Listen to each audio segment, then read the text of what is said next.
What is up everyone, welcome to today's video. I'm drawing some eyes in my sketchbook today because I'm working on fixing a bad habit. So in the last video or a few videos ago, I discussed how to improve your art progress, right? You got to figure out what your mistakes are and then put a plan in to fix those mistakes. And that's exactly what I'm doing in my sketchbook.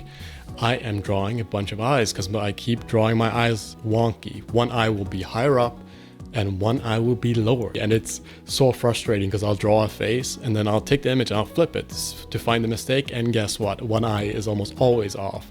So today, that's what I'm practicing.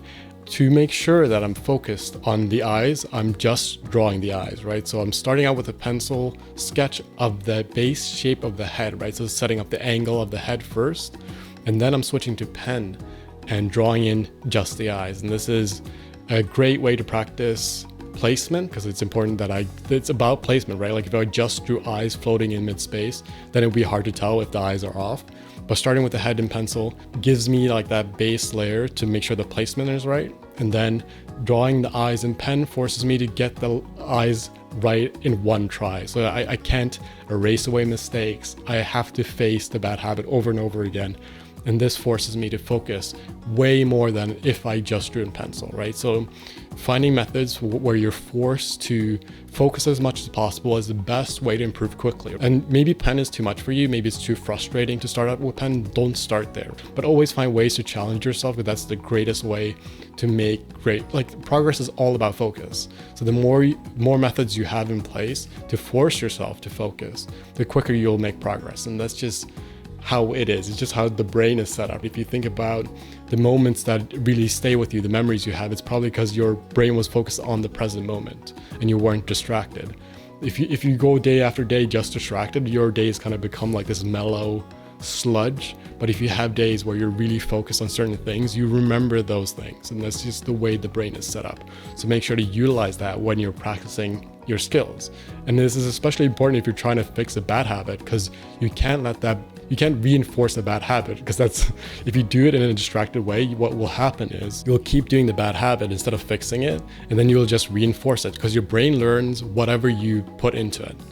It doesn't matter if it's a good drawing or a bad drawing. If you keep doing bad drawings, after you've figured out what you need to fix, then you're just going to reinforce that same thing over and over again. It's going to be harder to unlearn it. So this is why I'm using this method. And I'm also drawing as small as possible because I want to make sure that I'm doing a large quantity of these drawings. I don't want to just fluke one drawing correctly and then think that I fixed the bad habit. I'm going to run the loop of that drawing over and over again at different angles to force myself to face that bad habit over and over. And then the more I face that bad habit, the more opportunities I have to fix that bad habit and then turn it into a good habit. So it's all about facing that dragon, but you want to face it many times over. You don't want to face it one time. That's not how you learn. That's not how you fix a mistake. I'm happy with how this page turned out. It took a lot of focus to do this.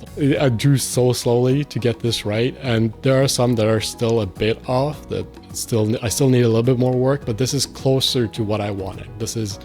I'm fixing the mistakes slowly and it's working out pretty well, especially at this scale. It's going well. I should probably take some time to draw some larger faces and see if the problem pops up again where one eye might turn, the difference might be larger when I draw larger, but for now, this is working out. This turned out well, super happy.